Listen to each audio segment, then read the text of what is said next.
I think a lot of what gardening is really just essentially it's play. We're like, oh, it's like so much work. But I mean, at the end of the day, it's the same type of feeling that I got when I was a kid, when I'm in a garden and I'm problem solving and playing and thinking about how I'm going to make this space beautiful for the other people. It's all the same kind of stuff that essentially I was doing as a child. And I think that we all do. And the reason why we're kind of drawn to gardening is because it is a form of play and outlet.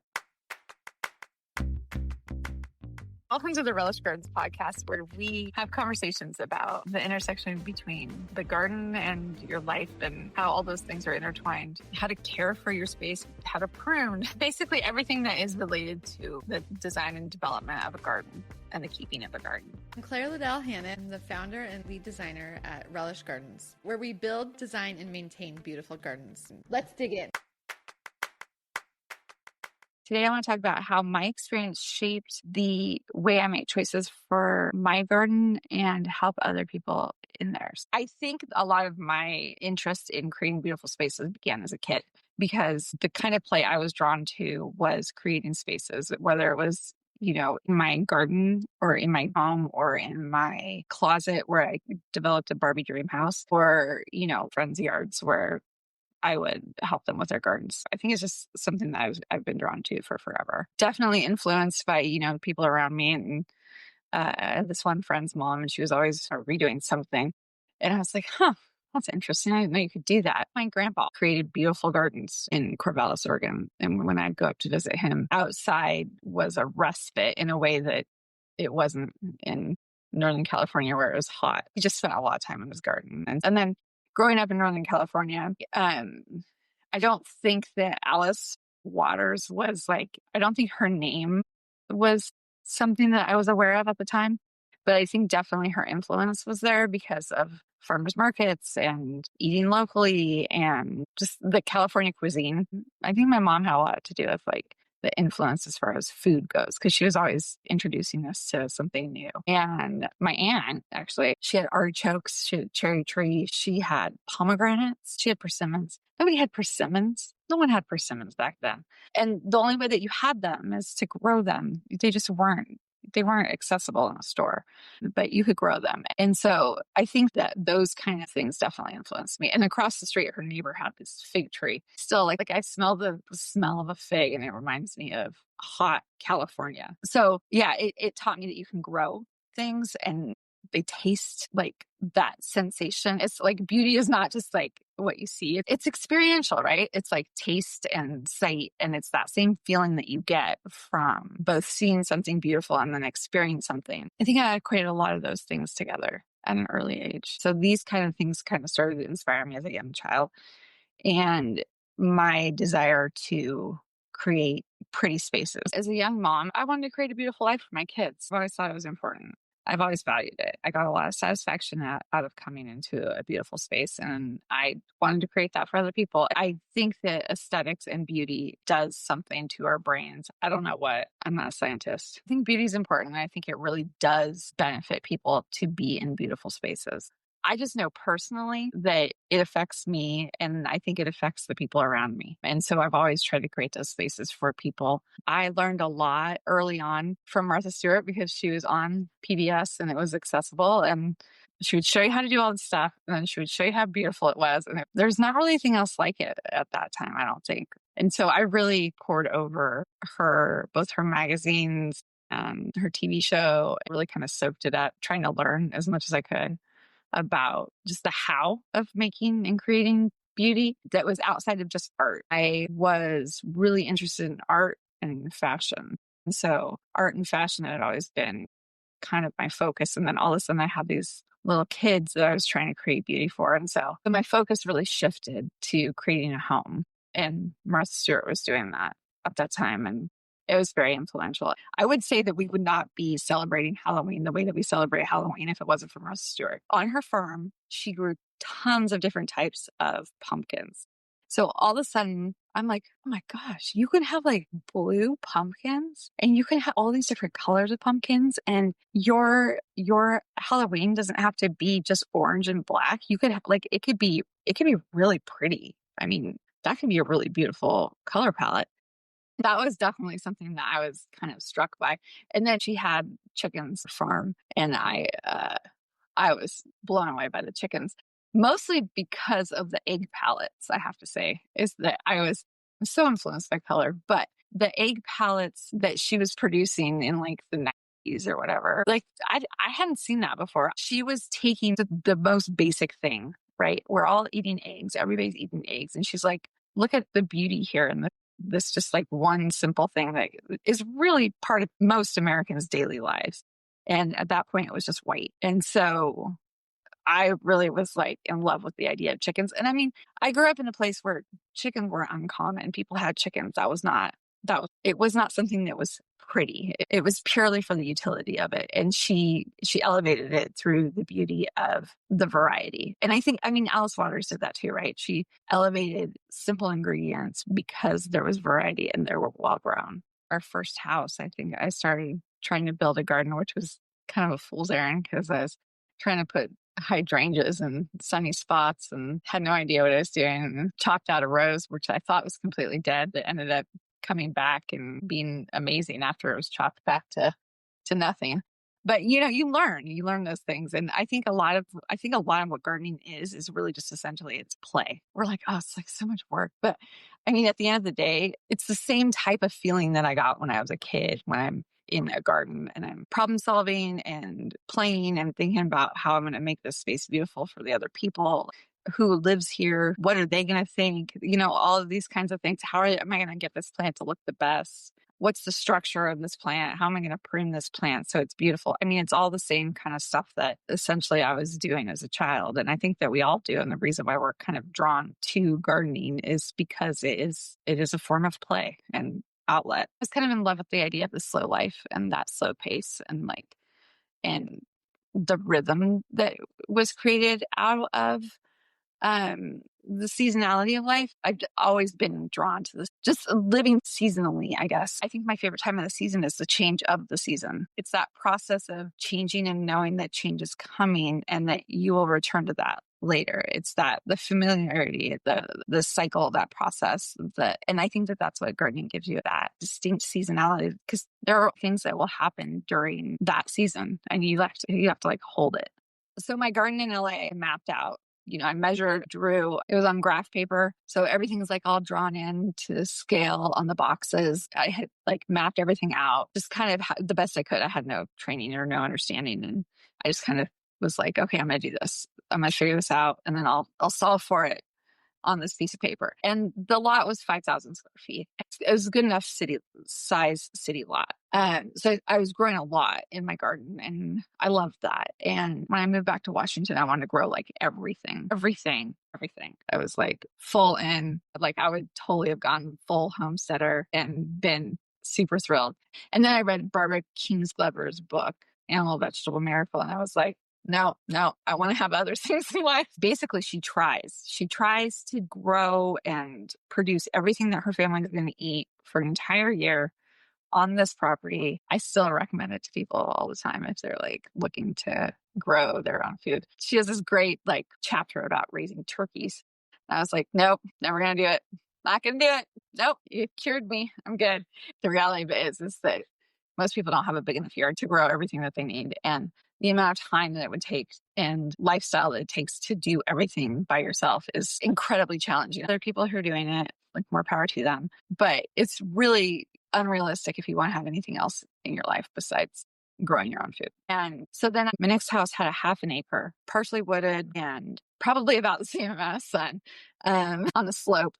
And so I started mapping everything out of like, okay, if I wanted to do this for a year, like Barbara Kingsolver, how many like rows of tomatoes am I going to need? And how many rows of this? And I'm like, my entire garden is just going to be a vegetable garden. I realized at that point, you have to make choices, right? And I was like, I don't want to only be able to grow one type of thing. I want to be able to grow a lot of different things. And I wanted to grow things not just for the utilitarianism of it, but also just the sheer beauty of it, to enjoy it, just to have a place to sit be able to watch the birds. And so I think after that, I started thinking a lot more about not trying to produce everything. It was more of like, what are the real gems that I want to have? And how can I look to my community more kind of a community centric type way of living and eating and thinking and gardening? Really got like really into CSAs after that.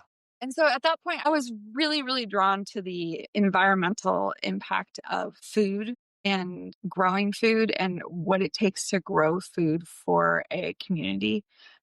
Seattle Tilt would have a plant sale. They were doing a lot of classes on like preserving and gosh, I don't know. I went and made sauerkraut there or something. And, lots of different things about how to kind of develop these skills that, are kind of essentially lost. Before that, my grandpa had taught me how to do some simple canning. And so I was always really interested in that, mostly because it just tasted really good. It was like the ingredients were just, things just tasted better. They weren't as processed and I could control the flavors in a way that I wasn't able to when it was just off the shelf.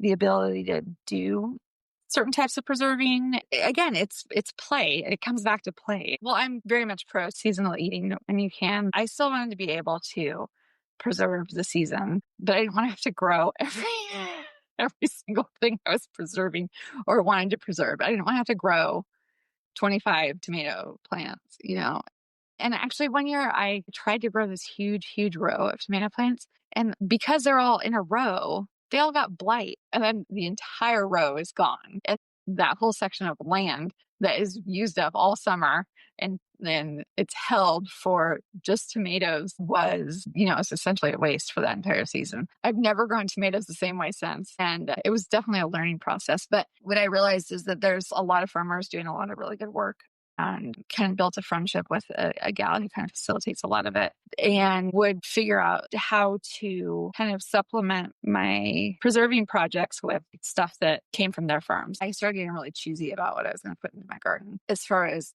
like the functional type of plants. I started researching a lot of different types of trees and like what's available out there. And I mean, we often, when we choose to put apple tree or plum tree or any other type of fruit tree in our garden, we tend to put the same exact thing that's on the shelf at the store. The reality of it is that just like Martha Stewart's eggs or the pumpkins that she was bringing to market, there's a vast amount of different types of apples or plums or different types of things like that. I started having to make choices about what I was going to be able to put in my garden. And the types of trees that were common to put in your garden were the same types of trees that you're getting fruit from at the grocery store. So the Honeycrisp apples or, something like that. And so I started getting really choosy about what was going to grow well in my garden, what was going to be special from my garden, and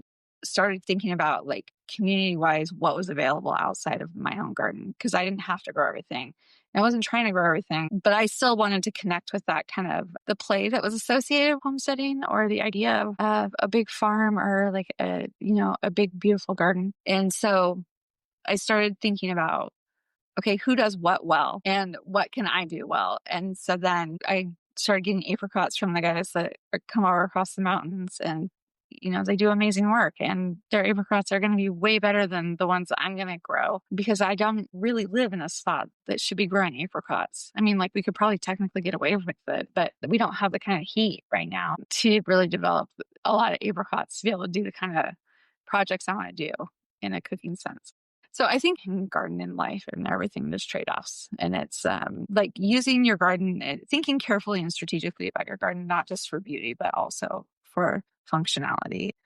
I think it's really important in the planning phase. I'm asked to give options and create spaces for people. And people often want to have edible components to their garden.